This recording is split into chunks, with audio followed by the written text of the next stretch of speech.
전 세계가 신이라 불렀던 남자가 평생 자기 자신으로부터 도망쳐야 했습니다. 안나 카레니나를 썼고 전쟁의 평화를 썼고 수백만 명의 독자들이 그의 이름 앞에서 숙연해지던 시절에도 그는 홀로 방 안에서 거울을 바라보며 이런 글을 일기에 남겼습니다. 나는 나를 징후한다. 도대체 나는 왜 이렇게 살고 있는가? 러시아 문학의 신이 쓴 고백치고는 너무 인간적인 고백이었습니다. 오늘 밤은 톨스토이의 이야기를 해드리려고 합니다. 화려한 작품 목록이 아니라 그 작품들 뒤에 숨겨져 있던 한 인간의 이야기를요. 레프 니콜라예비치 톨스토이는 1828년 야스나야 폴리아나라는 거대한 영지에서 태어났습니다. 야스나야 폴리아나는 모스크바 남쪽으로 약 200km 떨어진 곳에 있었는데 넓은 자작나무 숲과 들판으로 둘러싸인 러시아 귀족의 삶이 그대로 농축된 공간이었습니다. 나중에 그는 이곳에서 평생을 살다가 이곳에서 죽는다는 소원을 가질 정도로 이 영지는 그의 뿌리였어요. 하지만 그 뿌리가 뻗어나가기도 전에 어머니가 먼저 갔습니다. 톨스토이가 2살이 되던 해에 어머니가 세상을 떠났고 9살이 되던 해에는 아버지마저 떠났습니다. 그는 어머니의 목소리도 얼굴도 기억하지 못했어요. 평생 단 한 번도. 이후 형제들은 친척집으로 분산되어 자랐는데 톨스토이는 카잔으로 보내졌습니다. 1844년 16살이 된 그는 카잔 대학교에 입학했지만 학문에는 별뜻이 없었습니다. 오히려 그는 도박판을 들락거리고 여자들을 쫓아다니며 한마디로 그 시대 부유한 귀족 청년이 할 수 있는 온갖 방종을 저질렀어요. 스스로 남긴 기록을 보면 이 시절 자기 자신에 대한 혐오감이 잘 드러납니다. 나는 또 도박을 했다. 또 여자를 찾아갔다. 나는 왜 이 모양인가? 죄책감을 줬고 다음날 또 같은 짓을 반복하고 또 죄책감을 적는 일이 몇 년째 이어졌습니다. 그러다 23이 되던 1851년 톨스토이는 군에 입대합니다. 형이 코카서스에서 복무하고 있었고 그를 따라간 게 계기였는데 이 결정이 그의 삶을 완전히 바꿔놓습니다.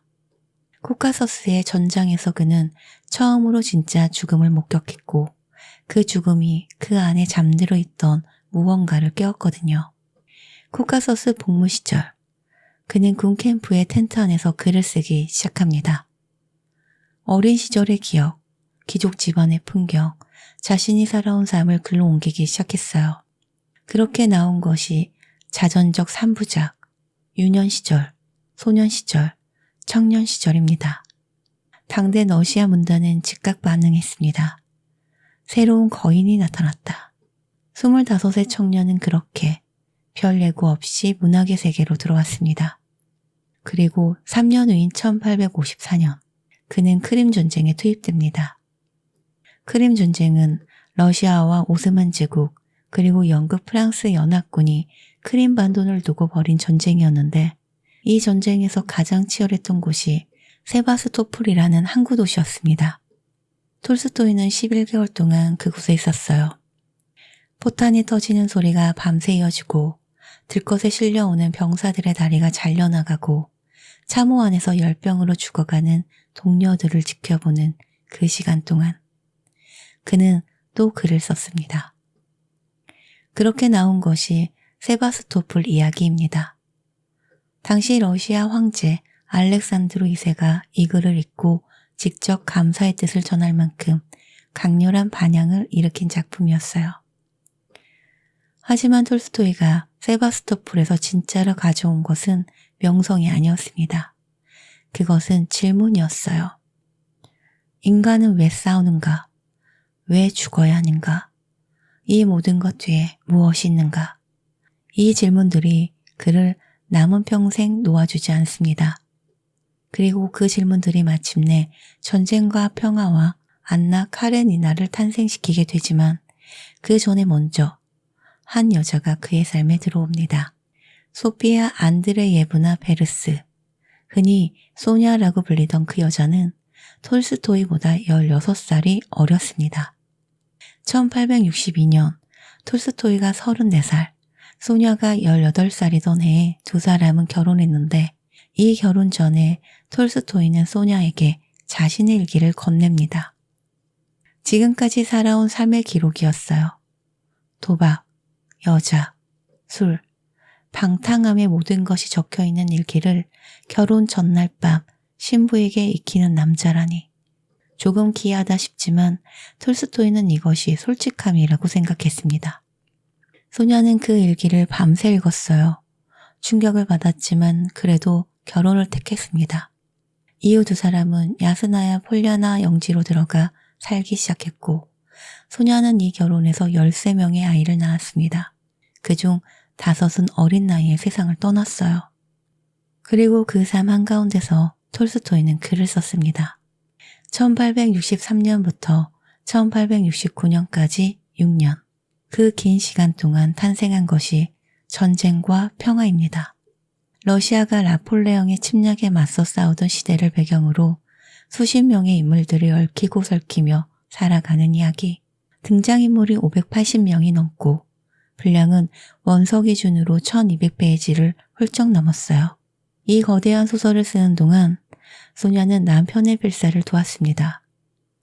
톨스토이의 손글씨가 워낙 읽기 어려웠기 때문에 소냐가 직접 해독해서 다시 옮겨 적는 방식이었는데 전쟁과 평화를 무려 7번 처음부터 끝까지 필사했다는 기록이 남아 있습니다. 어린아이들을 키우면서 집안 살림을 꾸리면서 밤마다 남편의 원고를 해독해서 새로 옮겨 적는 그 시간을 소냐는 버텨냈습니다. 전쟁과 평화가 출판되었을 때 러시아 문단은 할 말을 잃었습니다. 이것은 소설이라기보다는 하나의 세계였거든요. 그리고 톨스토이는 멈추지 않았어요. 1873년부터 1878년까지 이번에는 안나 카레니나를 씁니다. 귀족 사회 안에서 불륜과 사랑과 죽음을 선택한 한 여자의 이야기. 이 소설이 출판되자 유럽 전체가 반응을 했어요.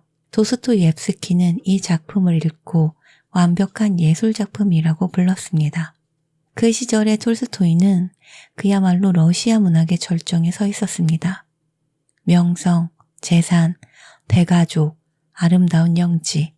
하지만 바로 그 정점에서 톨스토이의 내부에서 무언가가 무너지기 시작하고 있었습니다.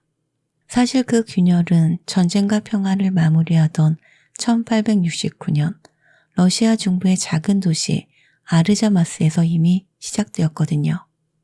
1869년 9월 톨스토이는 새로운 땅을 사기 위해 홀로 마차를 타고 이동 중이었습니다.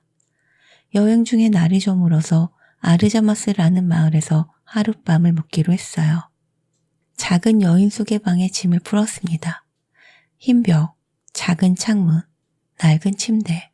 그는 평소처럼 잠자리에 들었습니다. 그런데 새벽 2시쯤 됐을 때 그는 갑자기 잠에서 깼습니다. 아무 이유도 없이 위협도 소리도 아무것도 없었어요.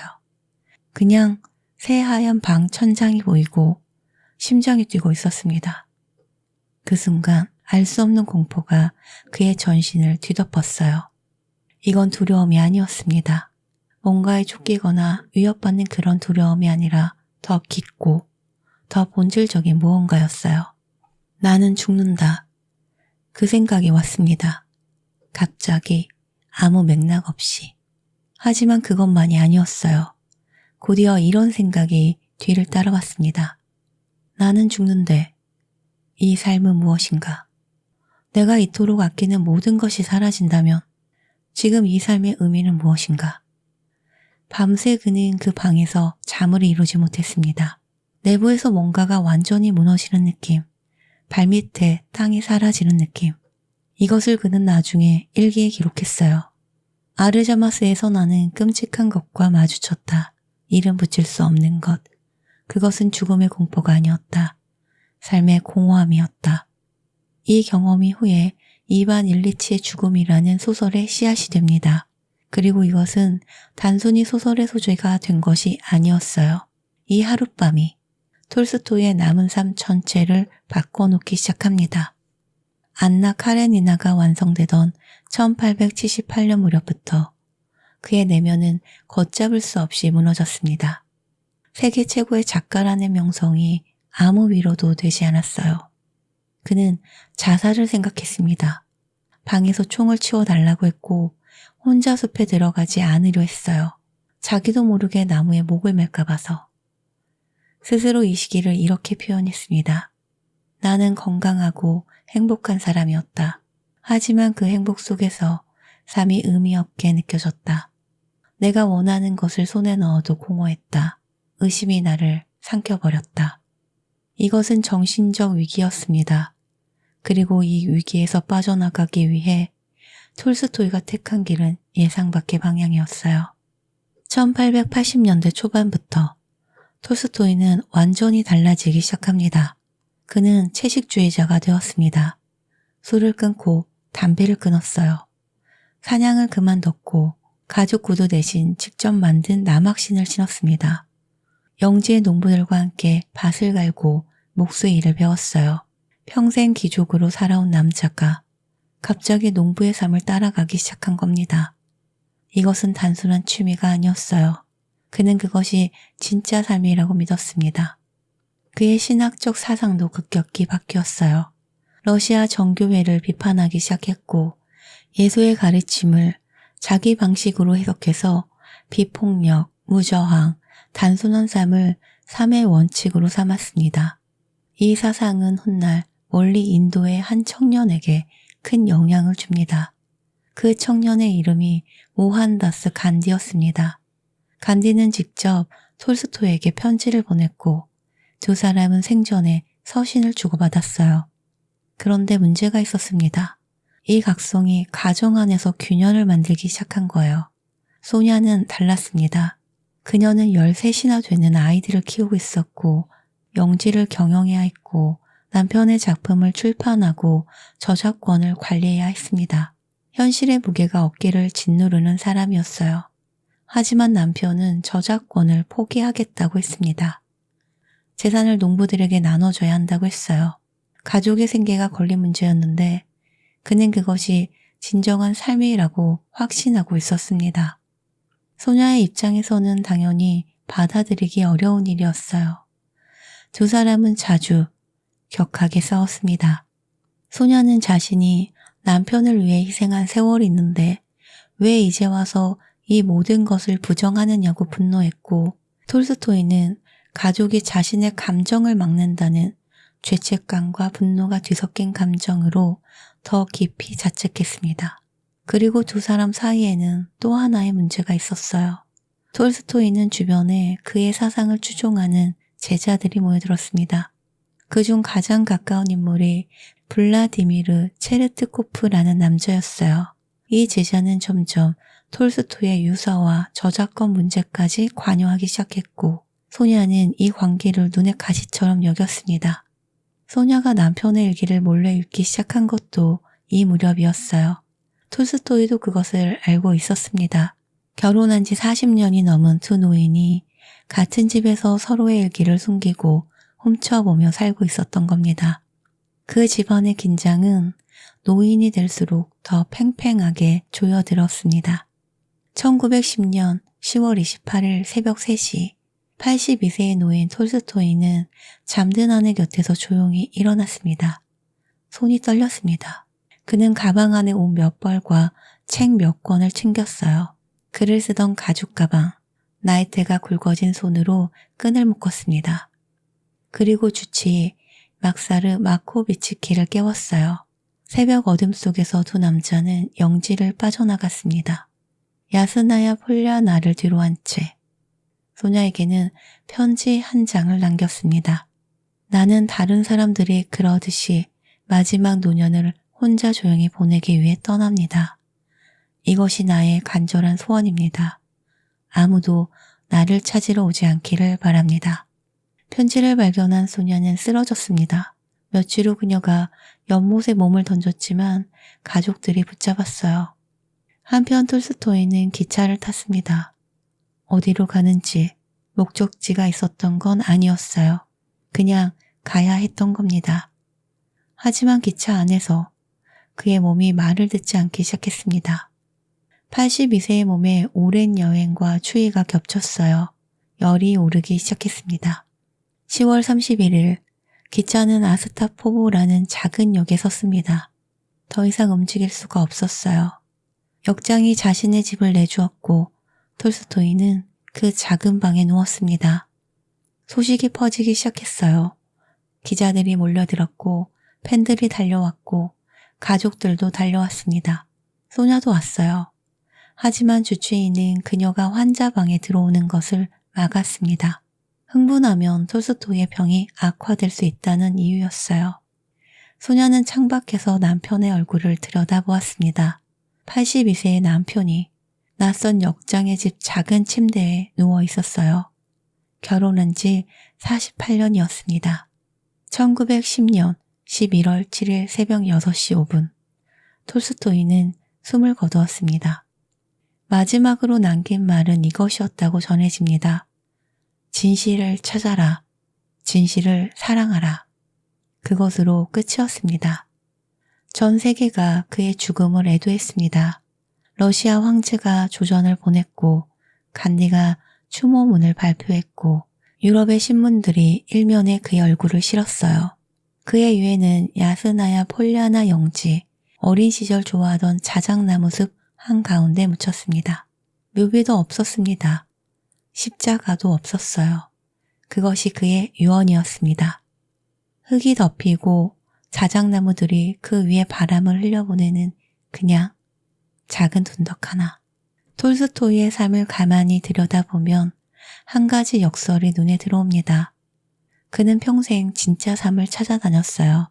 귀족의 생활 속에서 방탕함으로, 전쟁터에서 글쓰기로, 명성의 정점에서 농부의 삶으로, 그리고 마지막에는 집을 버리고 기차 위에서.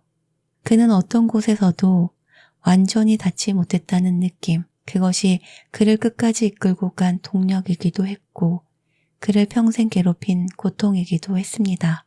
아르자마스의 작은 여인 숙방에서 새벽에 눈을 뜬 그 순간부터 아스타포보 역장의 집 작은 침대 위에서 숨을 거두는 순간까지 그는 계속해서 이 하나의 질문을 붙들고 살았습니다. 어떻게 살아야 하는가? 우리가 그에게 지금도 이끌리는 것은 그 질문이 여전히 우리 것이기도 하기 때문일 것입니다. 오늘 밤도 편안하게 좋은 꿈 꾸시길 바랍니다. 지금까지 서영이었습니다.